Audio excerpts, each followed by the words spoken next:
The law of attraction for black people, for the black community. I'm black, y'all, and I'm black, and I'm blickety black, and I'm black, y'all. Okay, and you can watch this video as well, even if you're not black.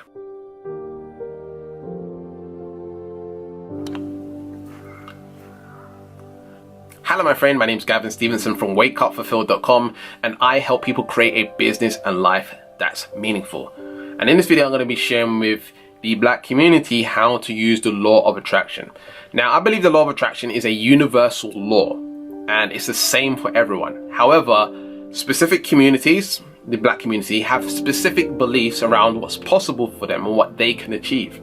I had these beliefs too, so I know. And I've experienced the best of both worlds. I've experienced, being in the struggle, the hard times and stuff of this nature, and growing up around black people, etc., etc.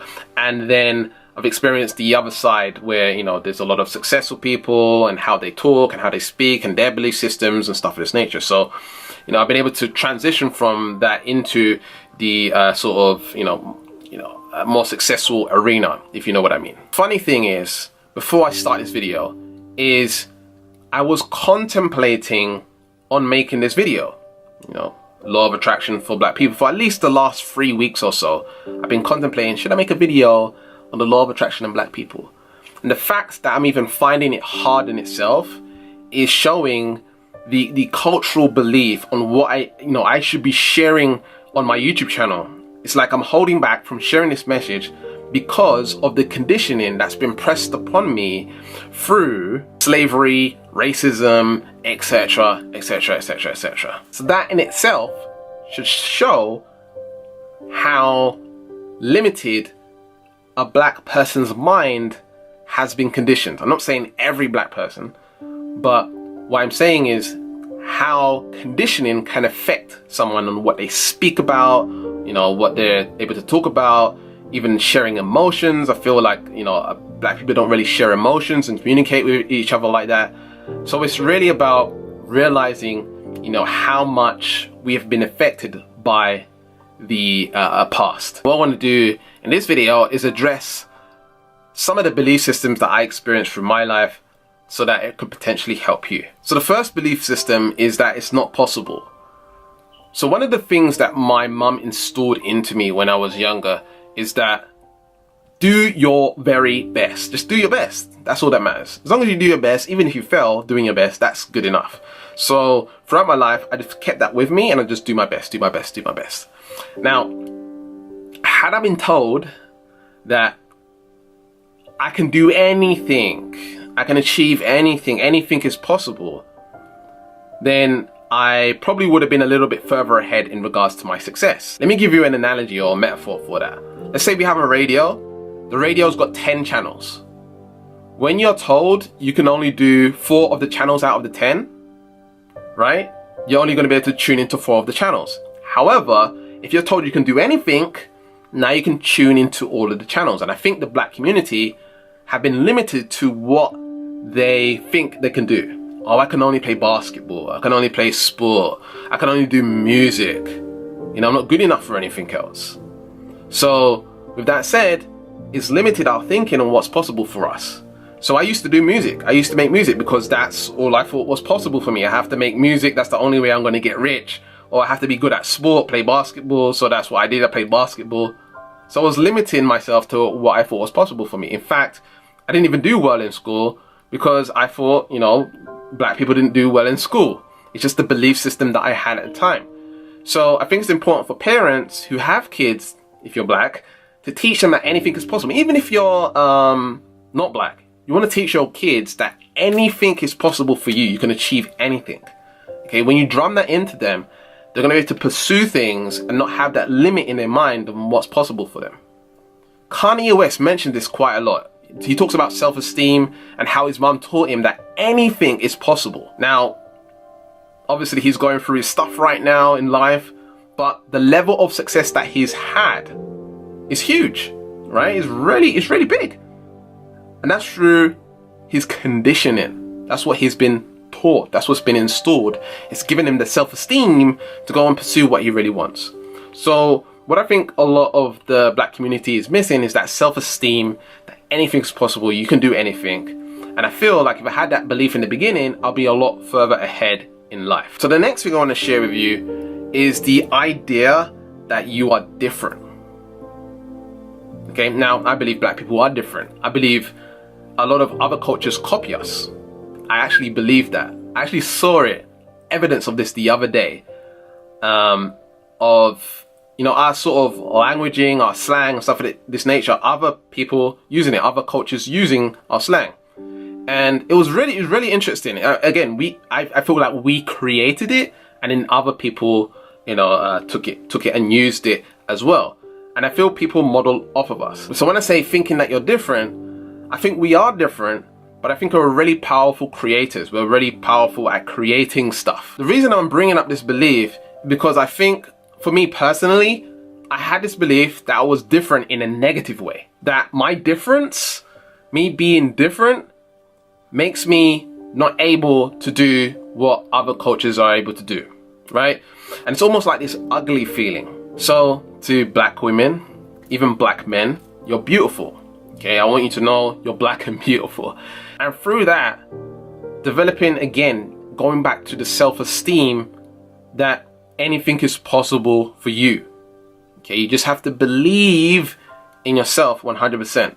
And again, I'm talking from coming from a really rough neighborhood into having success, building a multiple six-figure business, being able to travel all over the world, being to meet amazing people, and realizing that the more you think you're different, the more you're going to attract people treating you different. The more you hold the energy of racism, the more you hold the energy of I'm treated differently, the more you manifest it. Even though it might be happening, and it still is happening, the more we hold on to it, the more energy we put towards it. What you focus on expands. Leave a legacy for the black community. Now, I'm not just doing what I do to leave a legacy for the black community. However, I know I'm going to impact black people from getting up there, if you know what I mean. I understand that what I hold on to, I create more of. If I hold the emotions of, you know, racism, of discrimination, of I'm different, of lack, limitation, I now create this in my energy system. I keep it and store it within my body. And through that, I'm creating and manifesting more of it. In fact, the more I focus on it, the more I activate a part of my brain called the reticular activating system, and I see more of it in the world.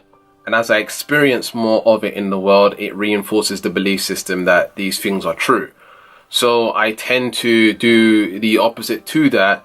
So again, I can make progress in my life rather than staying stuck in a certain position, and elevate my level of success, elevate my level of emotional intelligence, my mental intelligence, my ability to manifest and create and make money, etc., so that I can then inspire others to do the same too. So the last belief that I want to share with you is this need for approval. A need for approval. Because in the black community, sometimes families are dysfunctional. I guess that happens in other cultures as well, but I think it's really prevalent in the black community. And there's this need to be validated, to have approval. And I had this within inside of myself where I felt like I needed to basically be someone. But it was for other people. It was to prove a point to other people on what I could do and what I could achieve. And, you know, I think I hear it all the time, you know, I'm going to do this, I'm going to do that. Like we have this thing inside of ourselves where I'm going to say, you know, I'm going to make a lot of money, I'm going to do this, I'm going to become a star. And this stuff. We have this thing that, you know, we're going to show off. You know, we need to show off. And I think that's a part of our, you know, background as well, ancient Kemet. However, at the same time, I think it's really important to understand that we need to give approval to ourselves. We need to accept ourselves. We need to love ourselves for who we are and give ourselves permission to have what it is that we want. Okay, rather than trying to chase it in a sense of once I have these things, then other people will start believing in me. Or once I have these things, then people will look at me differently. Then I'll get the women, then I'll get, you know, this and that, or whatever. But the reality is, what I found is that when I got to the success and I had all the things to be validated now that I'm somebody now, it actually felt even worse than I did before. And I came back to realizing that it's more about accepting who you are. We have a strong need to experience significance, to feel significant, because we've been made to feel so unimportant throughout our history. And it shows. I mean, we have to have a Black History Month, right? It shows that we haven't been really accepted into this world. And we are constantly seeking approval, even in regards to racism. I see it. Now, obviously, racism is bad and it shouldn't exist at all towards anyone. However, I think it's more prevalent in the Black community that we really don't like this thing. Okay, and I think it's because we're trying to seek validation that we are important, etc., etc. However, rather than seeking it outward, why not seek it in the inner kingdom? And are we chasing this non-racism because we want to be validated externally, or are we chasing it because we feel important already? Is it coming from fear, or is it coming from a place of abundance? And for me, what I feel is that it comes from a place of lack. It comes from a place of not feeling like enough, important. Whilst we might feel pumped up as, you know, being enough, and I have in the past, I noticed that there's a little sense of lack that we need some sort of kind of approval in this world. Now, I'm not an expert in this particular area, but I know what I've been through, and I know how I feel, and I've had racism done to me. I've had discrimination done to me. I remember probably a year ago, I went to Texas, and it was prevalent that there was blatant racism there.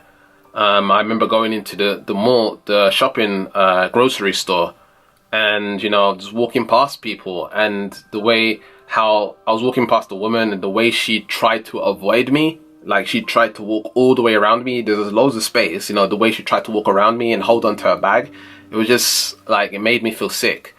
And then at the same time, coming out of that same grocery store, just walking down the street, you know, the cops came, and the way they were, you know, driving up slowly next to me looking, it was just unbelievable. I've never experienced anything like that before. Cops don't really roll up on you like that, you know, just driving slowly, just following you as you're walking. I've never experienced that in my life. So in America, I think it's a lot worse than it is over here in the UK and maybe other countries as well. So if you are American, my views and opinions on this subject might be completely different to yours. So bear in mind that I am from the UK. I grew up in London, and I think it's a little bit different. But the core of this video, the reason I wanted to make it, is to share with you the underlying belief systems that stop us from getting ahead, that stop us from being all we can be. And it's even hard for me to make this video right now. But recently I've been stepping out of my comfort zone, talking about topics that really make me feel uncomfortable, stepping out of my shell a bit. And I think this is something that I just wanted to talk about, but I've been holding back from doing it. And I think one of the main reasons is because of the conditioning. So, you know, I want to overcome the conditioning, to show up and become a leader, and maybe even a role model for someone, and perhaps inspire someone to start their own YouTube channel, or, you know, pursue their own business, or to know that it's possible and you can do it, you know, with little money, with a lot of money, with support, with no support. You know, it can be done. You just have to believe it's possible for you and work on the inner world, work on the kingdom within. And when you work on the kingdom within, you should have it without. So that's it for this video. If you liked it, leave a comment below, and I'll speak to you in the next one. Peace.